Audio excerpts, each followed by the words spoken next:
Bismillahirrahmanirrahim. Assalamualaikum warahmatullahi wabarakatuh. Alhamdulillah. Allahumma salli wa sallim ala sayyidina wa maulana Muhammad wa ala alihi wa sahbihi ajma'in. Yang kita muliakan, kita cintai bersama Abuya dan Umi, juga keluarga yang telah hadir bersama kita di tempat yang berbahagia ini dalam acara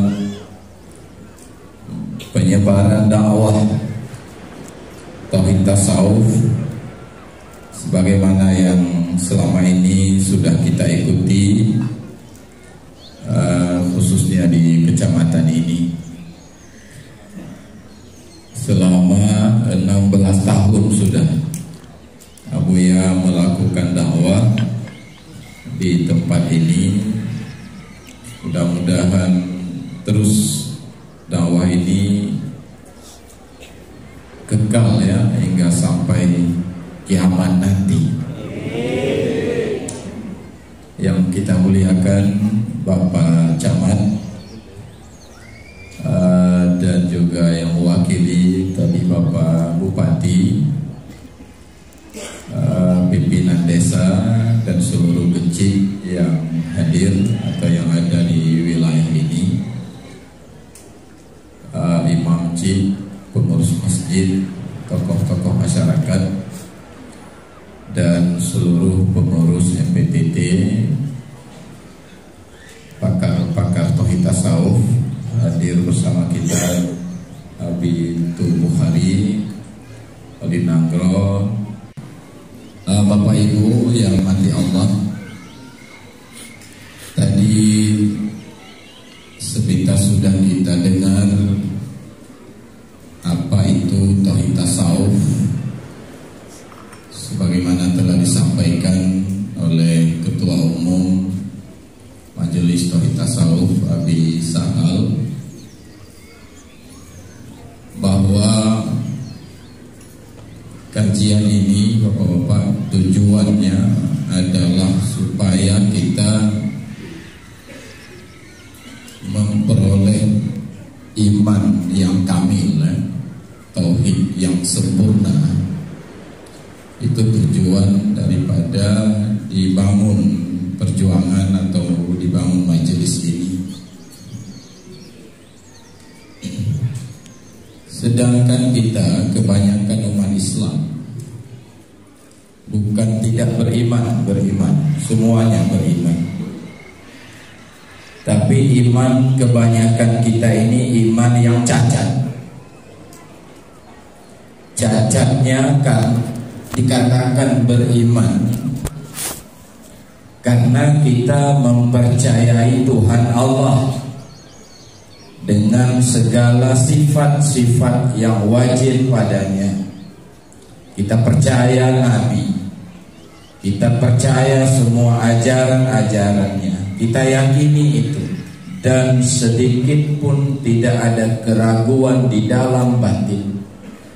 Nah, karena itulah kita dikatakan mukmin, kita dikatakan orang beriman. Kenapa dikatakan cacat? Iman yang cacat artinya bukan iman yang kamil. Sebab kepercayaan kita itu atau akidah kita itu tidak bersahaya di dalam batin. Maka akibatnya banyak kita beriman kepada Allah, tapi kita tidak takut padanya. Kita yakin keagungan dan kesempurnaannya, tapi kita tidak pernah cinta padanya. Tidak kita cintai dan tidak kita takuti. Dan kita tidak berharap padanya.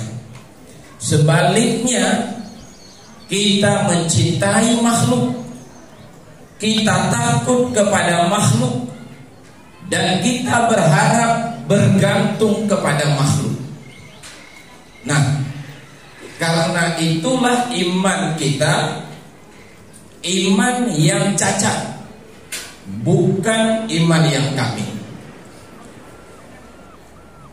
Disitulah kelemahan tauhid jika hanya sebatas akidah. Bukan salah akidah Ahlussunnah, malah itu akidah yang diterima oleh semua ulama dalam Islam. Tapi tauhid kita jika hanya sebatas akidah, itulah akibatnya. Karena akidah itu tauhid pada tataran akal, ada di dalam pemahaman kita, tetapi Tuhan tidak ada di dalam rasa. Nah, ketika Tuhan atau Allah yang kita yakini itu kita rasakan keberadaan dan kebesarannya, bukan hanya sebatas ilmu dan pemahaman, tetapi kita rasakan kebesarannya dengan jalan tersingkap batin, terlihatlah kebesaran dan keagungannya. Fanalah perbuatan selainnya, fanalah sifat selainnya. Yang itu namanya tauhid khawas namanya. Itulah yang dimaksud oleh Abuya dengan tauhid tasawuf. Artinya bukan hanya kita yakini ada keberadaan, tapi kita juga mencintainya, kita merasa dekat dengannya, kita bergantung kepadanya, tidak kepada selainnya. Itu disebut tauhid batin. Kalau yang tadi sebatas akal. Ada lagi tauhid yang lebih tinggi. Tidak lagi terlihat wujud selain Allah. Wujud selain Allah ini adalah limpahan daripada wujudnya. Tidak berdiri sendiri, tidak qiyamuhu binafsih, tetapi keberadaannya bergantung pada wujud Allah. Ulama sering menjelaskan dia bagaikan bayangan-bayangan Tuhan.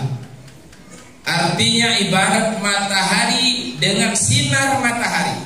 Yang wujud adalah matahari, sedangkan bayangan matahari, cahaya matahari itu, sinar matahari itu adalah bergantung pada wujud matahari, tidak wujud sendiri yang berdiri sendiri. Nah, begitulah tamsilan untuk mendekati paham. Yang wujud adalah wujud hakiki, adalah satu saja, wujud Allah Subhanahu wa ta'ala. Nah, itu puncak tauhid itu. Nah, dan sumber kajiannya adalah itu hadis-hadis Nabi. Seperti datang Jibril kepada Nabi Muhammad bertanya, apa itu Muhammad Islam? Islam, jawab Nabi, mengucap kalimat syahadat, sembahyang 5 waktu, puasa, zakat, haji, itu Islam. Apa itu iman ya Rasul, ya Muhammad? Iman adalah engkau percaya Tuhan, engkau rukun iman yang 6 itu disebut satu persatu, itu iman. Apa itu ihsan, hai Muhammad? Ihsan adalah anta budallah ka'annaka tarahu, engkau beribadah seakan engkau melihatnya. Itu sumber kajian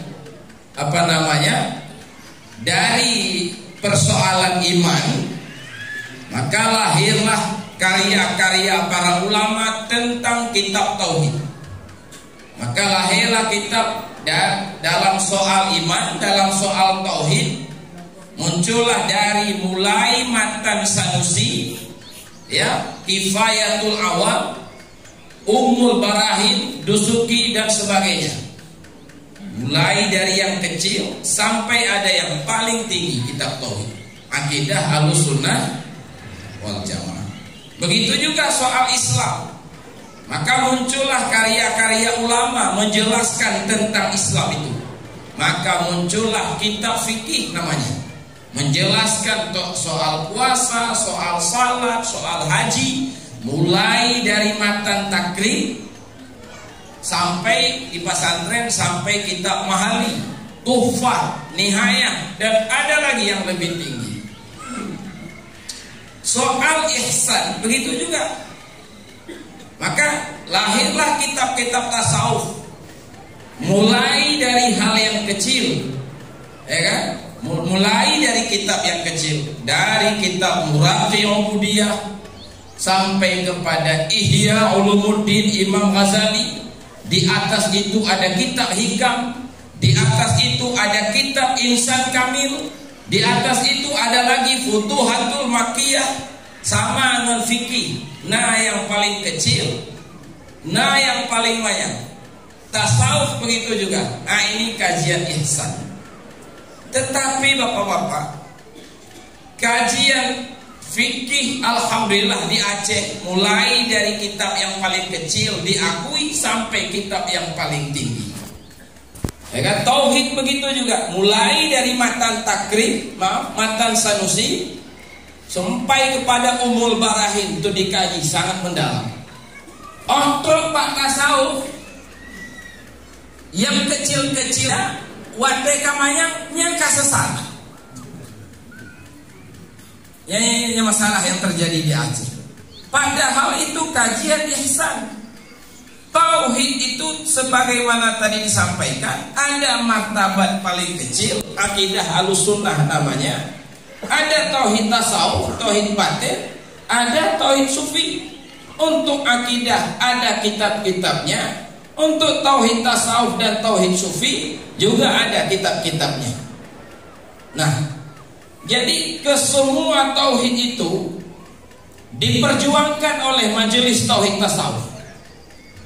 Maka karena itu Pak, karena diperjuangkan oleh tauhid tasawuf, baik akidah Ahlussunnah diperjuangkan hingga hari ini di pesantren Abuya, di pesantren orang-orang yang ada dalam MPTT dikaji itu dari matan Sanusi sampai kepada Ummul Barahin. Fikih begitu juga dari matan takrib, bajuri, i'anah sampai kepada mahali. Itu perlu saya sampaikan karena kita sekarang dituduh memutarbalikkan akidah. Karena MPTT dituduh meninggalkan syariat Nabi. Itu adalah tuduhan yang dusta, tuduhan yang bodoh. MPTT juga memperjuangkan ihsan mulai dari yang kecil sampai yang kitab yang besar-besar. Atas dasar itulah MPTT membenarkan kitab Insan Kamil. Apapun kalimat di dalamnya, umpama insan itu adalah Allah, tertulis dalam kitab Insan Kamil, itu benar kata Abuya. Tentu punya pemahaman yang harus dipahami, yang harus ditanya, yang harus dimengerti kepada ahlinya. Nah, orang kita nggak mau mendalami langsung, wah manusia kaji ke Allah, yang pasti sesat, pasti murtad. Datanglah tuduhan-tuduhan dari berbagai ulama-ulama. Puncaknya adalah datang daripada MPU Aceh. Puncaknya ini, sehingga mereka mengatakan kepada Bapak Gubernur, tolong bubarkan MPTT, tolong bubarkan Majelis Tauhid Tasawuf, karena kehadiran mereka meresahkan umat Islam. Siapa yang resah Pak? Umat masyarakat yang mana yang resah? Alumini hana resah setahu saya. Ya kan? Kami di Banda Aceh nggak ada yang resah dengan datang MPTT. Masyarakat yang mana yang sudah resah? Ini belum terjawab. Dan apa yang dilakukan oleh MPTT kepada mereka sehingga mereka resah? Apa MPTT mengutip uang banyak-banyak pada mereka? Ya kan?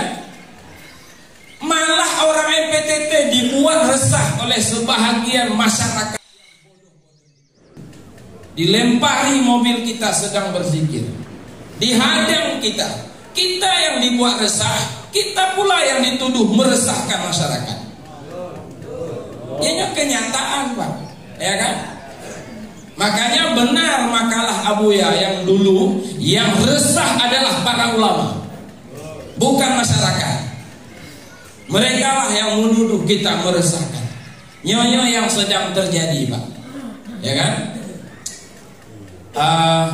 Ya sabar saja tanya. Udah pegang teman.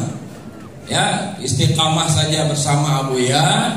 Ini adalah tantangan-tantangan, ujian-ujian. Mudah-mudahan dengan peristiwa ini, ya, kita semakin kokoh bertauhid tasawuf. Ya, dengan kejadian ini kita semakin istiqamah. Karena bahasa Aceh nyoperleha benahe, Pak, ya kan? Nyogepehe supaya naha. Memang begitu. Semua perkara harus tahu capek. Nyona anak. Jadi makanya kita istiqamah saja, ya. Goyang-goyang baju kenapa udah? Kalau lihat Buya tegogong, ya kan? Kita ikuti pengajian, karena pada hakikatnya ini adalah ujian, cobaan.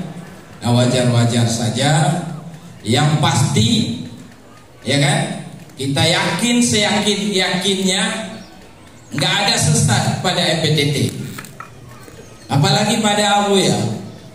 Abuya ulama 10 tahun memimpin pesantren Darussalam. Banyak ulama-ulama yang muncul pada zaman beliau pimpin pesantren. Mungkin Abu Alubili tahu apa ya? Itu murid dari Abuya. Di Banda Aceh ada namanya Abu Madinah. Itu murid Abuya. Masa Abuya dituduh sesat? Nampung tanya orang ya.